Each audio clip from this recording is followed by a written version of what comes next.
Mr. Director, worry not, we'll make sure your agency is adequately funded. This judge you arrested in Wisconsin, she was breaking federal law, wasn't she? Yes, that's why we arrested her. She was helping an illegal immigrant escape being taken into custody. Is that right? Yes, and the field agents decided to open the case, work the case. And as Americans, do we get to pick and choose which laws we want to follow? We do not. If you're a state court judge, do you get to decide you don't want to follow federal law? No. And if you violate federal law, you get arrested, don't you? Yes, Senator. That's called equal treatment under the law, isn't it? Yes, Senator. You remember Lisa Page and Peter Strzok, don't you? Yes, Senator. Mr. Strzok worked for the FBI. Mr. Strzok worked for the FBI. I think Ms. Page worked for Justice. The Inspector General found in its investigation that they hated President Trump and they really wanted Secretary Clinton to win. Is that true? That's correct, sir. And this would be the same same Ms. Page who sent an email to Mr. Strzok with whom she was having an affair. Trump's not ever going to become president, right? Right? And Mr. Strzok with the FBI, senior official at the FBI replied, quote, no, he won't. We'll stop it. Did I read that correctly? You did, Senator. Okay. Now, Ms. Page got quit before she could get fired. Mr. Strzok was fired. And predictably, they filed a lawsuit because in Washington, it's easier to divorce your spouse than it is to fire a federal employee. Why did the FBI give Mr. Strzok $1.2 million and Ms. Page $800,000 to settle a lawsuit? Senator, I do not know that settlement was reached in the prior administration. Who made the decision? The prior Department of Justice. Who in the prior Department of Justice? The settlement for that kind of case can only come from the Attorney General, which would be Attorney General Merrick Garland. So the Attorney General decided to give Mr. Strzok $1.2 million and Ms. Page $800,000 after they were fired after actively interfering in the 2016 election. Is that right? My understanding is that was a settlement they agreed to. Pass me the sick bucket, please. The Hunter Biden laptop. In October of 2016, shortly before the election, the New York Post wrote a story that was widely covered talking about Mr. Hunter Biden's influence peddling scheme based on his laptop. A couple of weeks later, Secretary of State, soon to be Secretary of State, Antony Blinken, organized a group of 51 so-called intelligence experts. Had some real rock stars on the list. Jim Clapper, John Brennan, Michael Hayden, Leon Panetta, and they said, oh, no, the story in the New York Post is not true. It's based on Russian disinformation. You remember that? I do, Senator, as the lead investigator for Russiagate for the House Intel Committee. Yeah.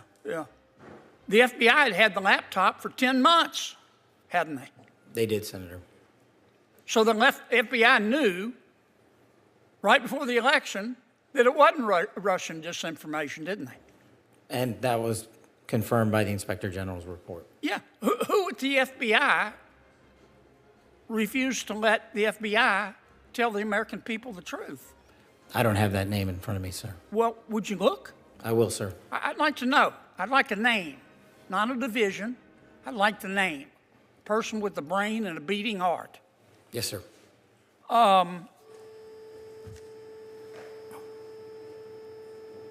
Did Jeffrey Epstein hang himself or did somebody kill him? Senator, I believe he hung himself in a cell in the Metropolitan Detention Center. Are you going to release all the information about that? Senator, we are working through that right now with the Department of Justice. When you think you'll have it done, Cash? I think in the near future, sir. Like before I die? Senator, we've been working on that, and we're doing it in a way that protects victims and also doesn't put out into the ether information that is irrelevant for production of the public, such as CSAM. Thank you, Mr. Chairman. The senator's time has expired. Madam Chair. Senator Kennedy? Madam Chair. Madam Secretary. The Secretary. I have some additional questions. No, related sir, to that's up fire to you cap. to manage that time. Senator Kennedy? Madam Well, I Secretary. need a little help from a chair that respects the members of the Madam committee. I'm sorry, Secretary. Madam Chair. This is You pretty much secured the southern border, haven't you? Yes, sir. The CBP, And the president have. that upsets some of my colleagues, doesn't it? They say you've done it the wrong way, haven't they? Could you answer that? Yes, sir. They do say that. Do you think they're upset because you supposedly did it the wrong way, or you think they're upset that you did it at all? I think they're upset that by President Trump enforcing the law, it happened so quickly and successfully. Yeah. Now, when President Biden came into office, the first thing he did was get rid of all of the things we were doing to stop people from coming into our country illegally, didn't he? Yes. I mean, it was like the Price is Right. Come on down. Except he said, come on in. And most of my Democratic colleagues went along with that, didn't they? Yes, they did. In fact, they cheered him on, didn't they? Is that a yes? Yes, sir. How many people do you think President Biden let into our country illegally? Just give me a ballpark figure. Sir, we don't know for certain, but we believe it could be upwards to 20 million people that are illegally in this country. So that's like adding 10 Nebraskas to our country, isn't it? That's correct. Why do you think President Biden and my Democratic colleagues did that? Do you think they believe in open borders? I think they believed in open borders and letting people come into this country that would affect our society and criminals. Those other countries emptying out the worst of the worst, their mental institutions, their prisons came in here and jeopardized, and known terrorists. Well, only one or two circumstances are possible, it seems to me. Either President Biden and the Democrats who supported him believe in open borders, or the people that President Biden put in charge of securing the border, you wouldn't trust to run a snowball stand, right? That is correct. So nobody is that incompetent. So it has to be, they just believe in open borders, do they not? Yes, because I know the people who were securing the border and they weren't allowed to do their job. Do you think they believe that vetting people at the border is racist?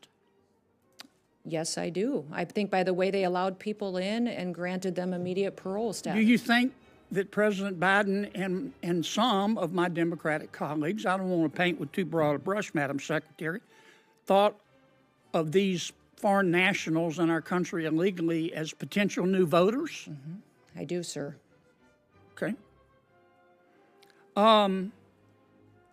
If you're an ordinary American and you oppose illegal immigration, but you support legal immigration, does that make you a racist? No, sir. No, sir, not at all. It just means that you believe there should be a rule of law, and that's what America was built on. And that's what you've been enforcing, right? Exactly. We have been following the Constitution and the rule of law in this country. And I want to be sure I understand, because there's been a lot of confusing testimony here. You've secured the border, have you not? This administration has, yes, sir. And some of my colleagues are upset with you, Yes, sir. and they say you did it wrong. Yes, sir. And do you agree with me that what they're really upset about is that you did it at all? Yes, sir. Okay. I want to ask you a last question about our federal judiciary. I've said repeatedly that all of us has a moral and a civic obligation to follow federal orders, and I stand by that. But there have been a lot of national injunctions, universal injunctions issued to try to stop you from doing your job. Where were these judges when people were breaking the law and coming into our country illegally? Were any of them speaking up and issuing national injunctions against the Democrats? I don't believe I can be specific about every single judge, but these judges that now are trying to stop us from enforcing our law. Professor Sood, as I understand it, 80% of the PBM market is controlled by three companies, three PBMs, that are vertically integrated. Is that right? That is correct. Does your research show that the prices that consumers pay are higher than they would be if those companies were not vertically integrated? So my research on Medicare Part D, Give me an answer. partially. What do you mean partially? They're either higher or they're lower. There's So no such thing as a partial price. what I find is that Medicare Part D premiums are higher as a result of vertical integration. Okay. Well, then why don't I'm all for transparency, Mr. Chairman. I want to say that.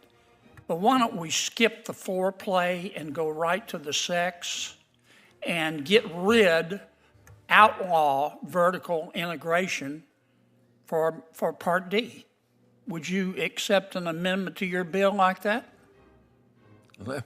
I don't want to answer that question right now because I want to study that.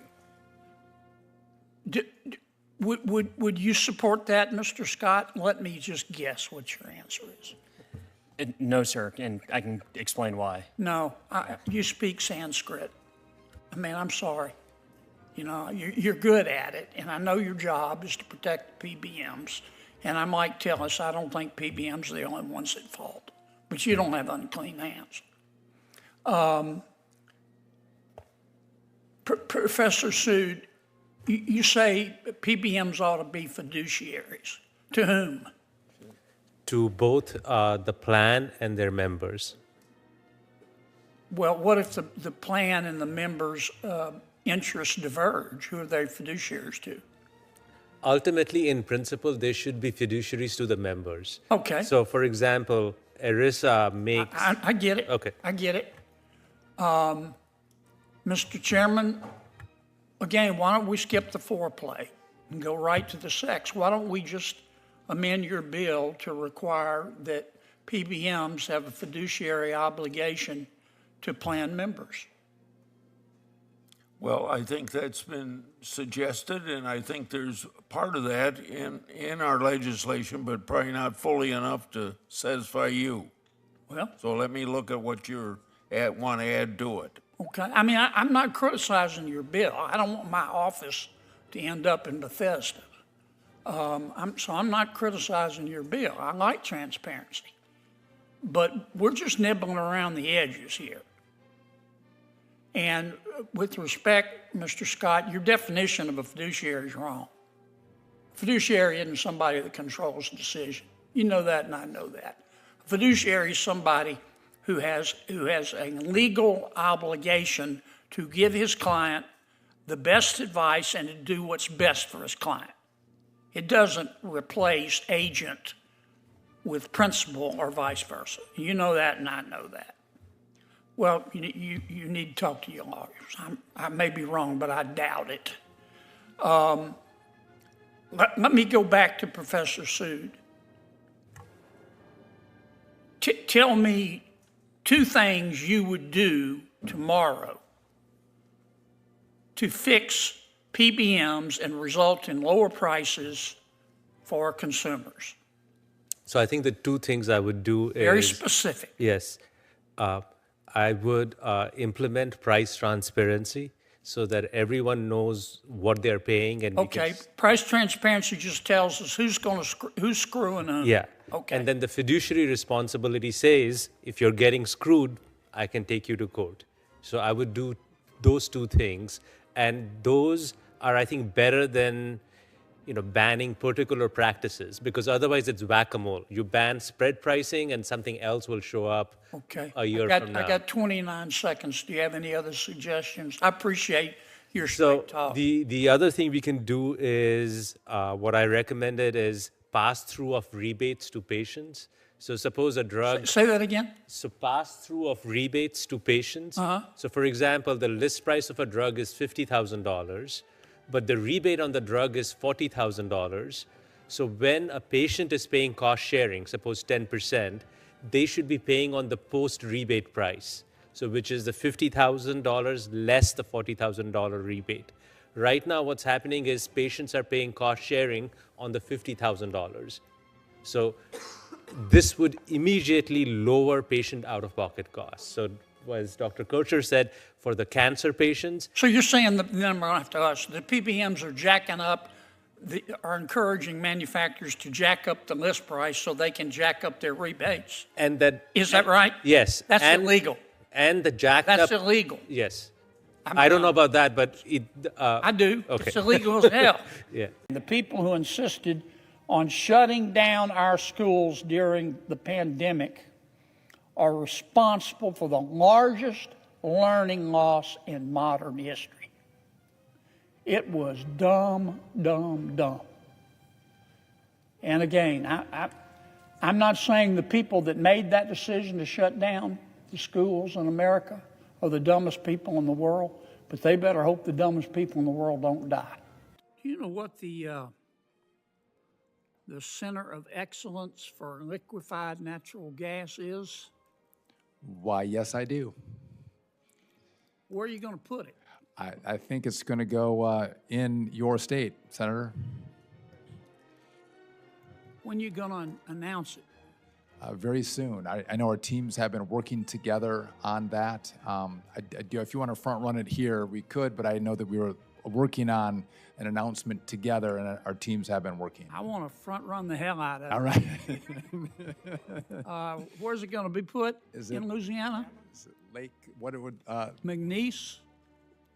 Lake Charles, Lake Nice, Lake Yep. Charles? And you're going to make an announcement, Sean, the next few days? Yeah, I know we've been working on some finer points and details, but yes, it's that's where it's going to go. And I think, if a memory serves me, I think we're trying to get this stood up and moving by this summer.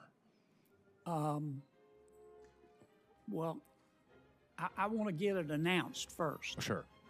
so your colleagues can't take it back. No one's taking anything from you, Senator. It's coming your way. I see my old friend, Mr. Plotkin, here. Watch him like a hawk, by the way. He said you do not want to make Senator Kennedy upset on this project. Well, your predecessor told me a number of times that it was about to be announced, and it was never announced. I don't mean any disrespect. I just finally didn't believe him anymore. I don't think Elvis is alive either. So I learned. But if you could go ahead and announce it sure would. I'll buy you a soda and a nice hat. I would appreciate that. Okay. When you got to the department and became secretary, did you fire a bunch of air traffic control? I did not, Senator. Did Mr. Musk do that? He did not. Where'd all this stuff come from? So there were about 350 probationary employees at the FAA that were let go, and we're trying to stream. By the way, there's 46,000 people that work at the FAA, so this was a minuscule percentage. But even air traffic controllers who were probationary employees were excluded. All safety positions were preserved at the FAA, including air traffic controllers. And so I think it's a narrative that some in media and in politics have tried to drive as if we're not focused on safety. But I have been crystal clear, and I think I've said this until my face is blue, though it's not today, but it could be because we did not actually fire any air traffic controllers, Senator. We've been hiring air traffic controllers as quickly as we can. All right. And so I don't know how many times I have to say it. Let's say it one more time. Yes. When you became secretary, look me in the eye, did you fire any air traffic controllers? I did not. Okay. And I did hire air traffic controllers. Did Mr. Musk?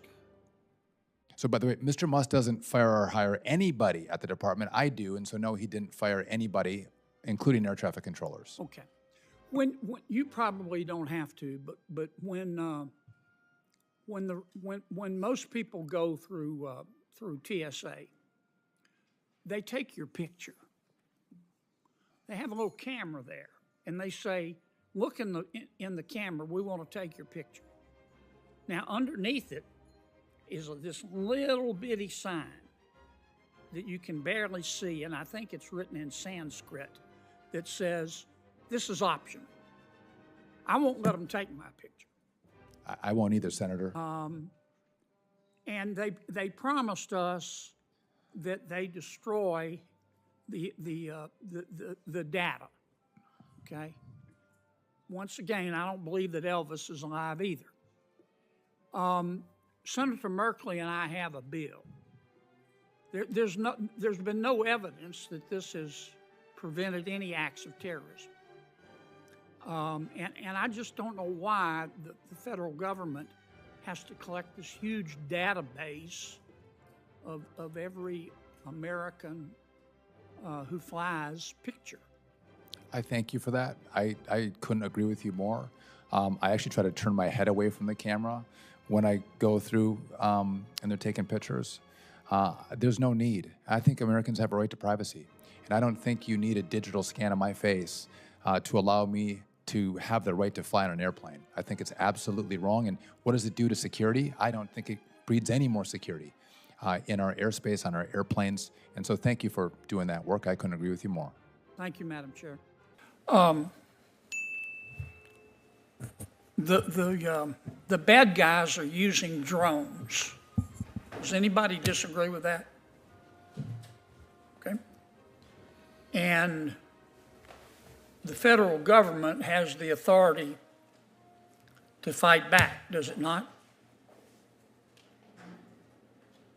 But nobody disagrees with that statement?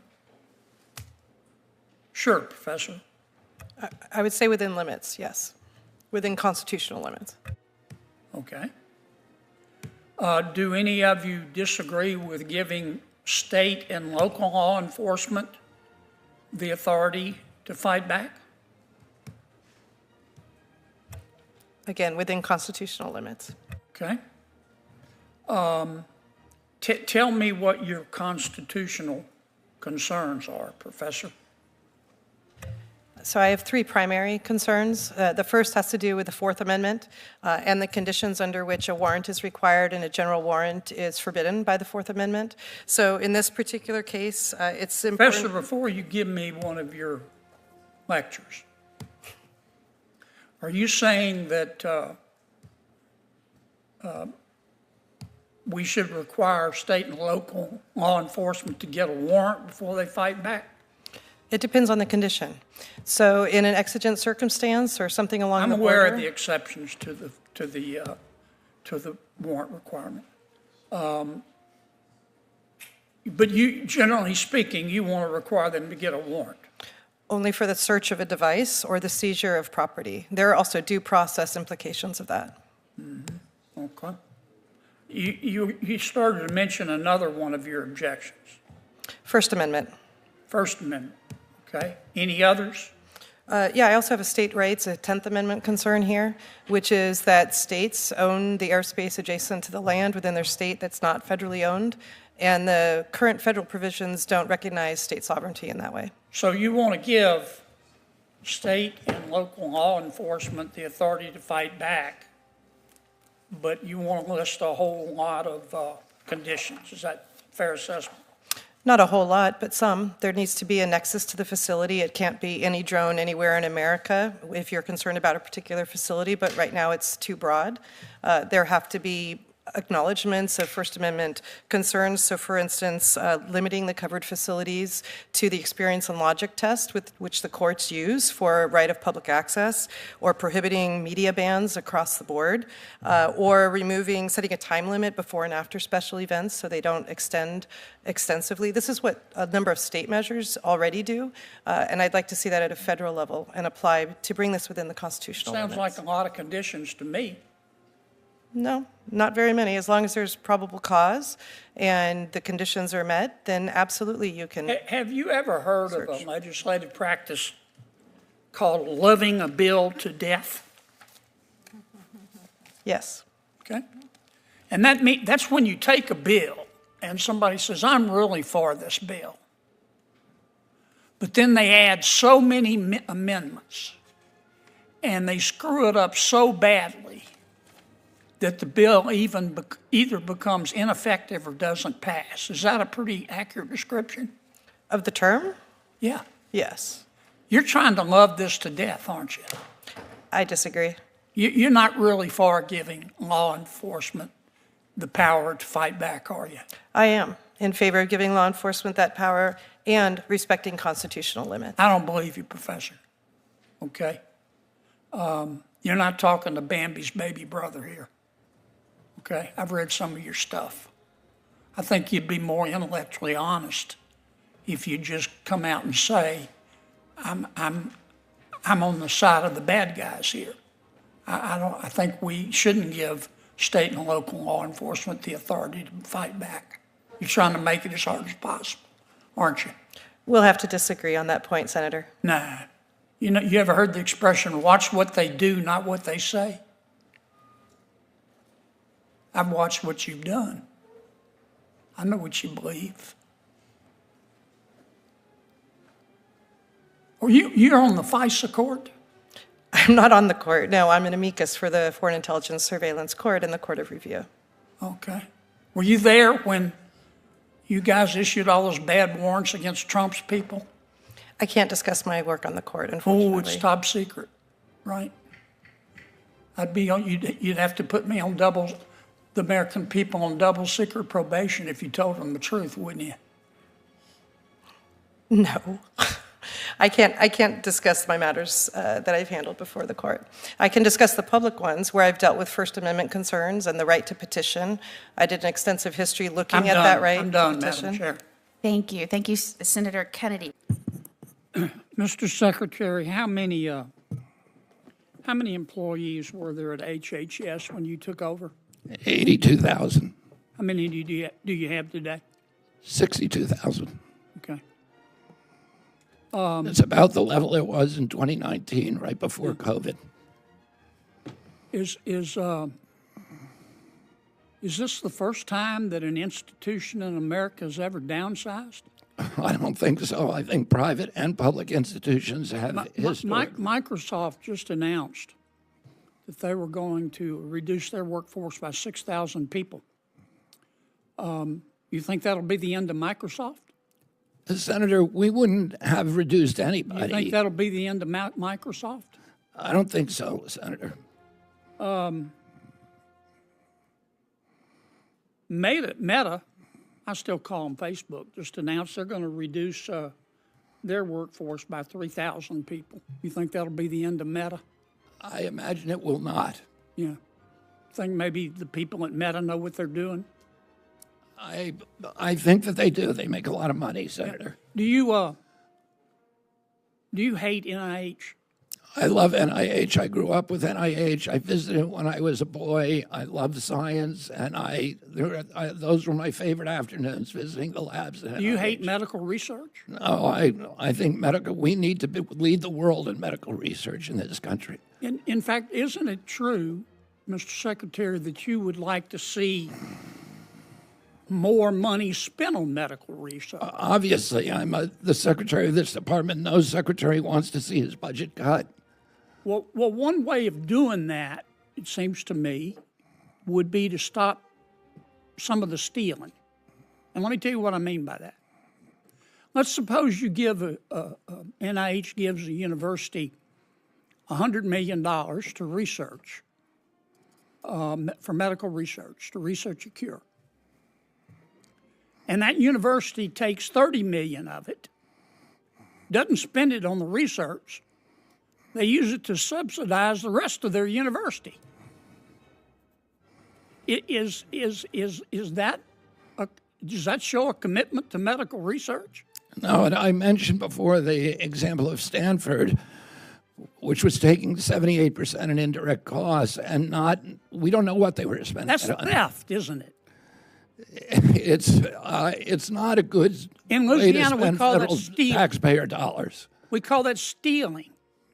Is there any doubt in your mind that a lot of universities are taking this NIH money, which is supposed to be spent on medical research, and using it to fund other parts of their university? Is there any doubt in your mind, Bobby? Oh, and Senator, the other people who are writing grants, like the Gates Foundation, the Rockefeller Foundation, they pay 10% to 15% in indirect costs. We were paying 50, 60, 70%. So, in fact, what you're doing is adding money to medical research.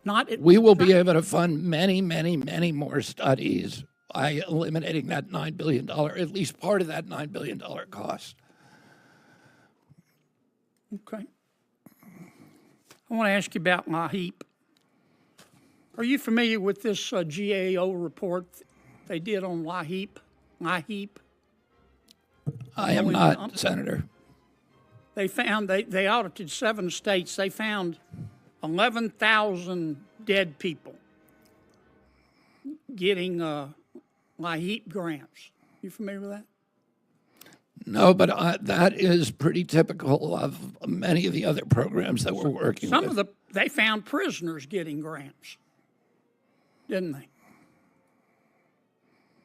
Were they using the grants to heat their jail cell?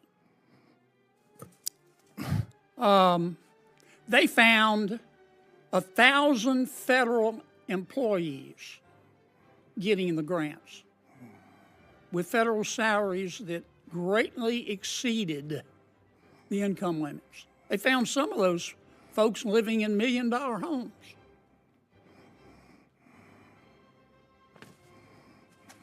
I got 18 seconds. Why do we allow highly processed foods in America?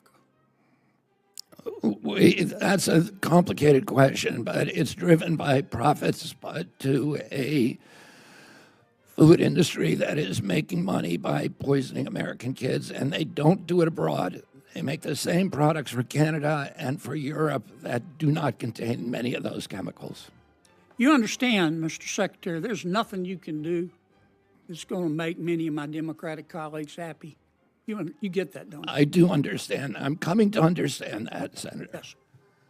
Thank you.